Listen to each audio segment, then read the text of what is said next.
I was baptized in high school and knew a little bit about God, knew the importance of it, I would say.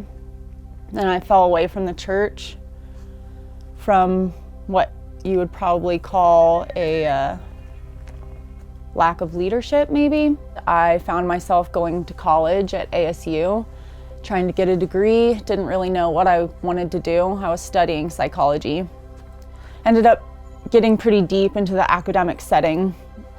I was very confused at that time. I was very stressed about the human condition and why the world was the way it was and wanting to make it a better place.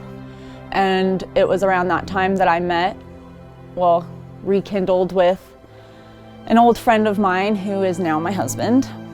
And we started dating, and he at one point confessed to me that he considered himself a Christian.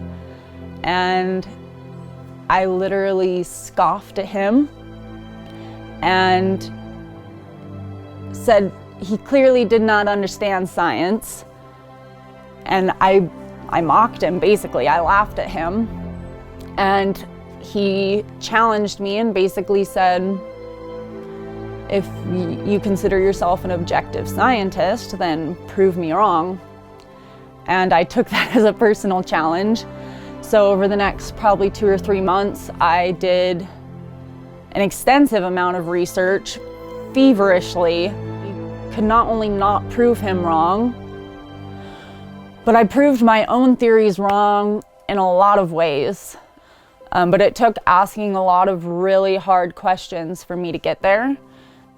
I ended up leaving my job at ASU and moving back home and marrying my husband and completely changing my life. So I think the biggest difference in my life after coming to Christ, both intellectually and like the emotional relationship that I've built with him along the way, because that definitely has taken more time to develop. But just knowing the truth, like they always say that the truth sets you free, but God's truth actually does so much more than that. It's transformed my life and just like who I am as a person.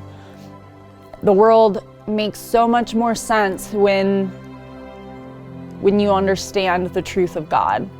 And just knowing like the Bible is not this man-made book of fables and myth, like there is some real evidence and historical evidence to back up the Bible. And it does not contradict science.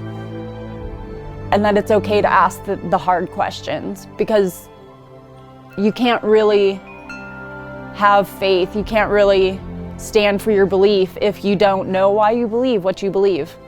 And I think having the truth is the only thing that can give you peace in this world that we live in.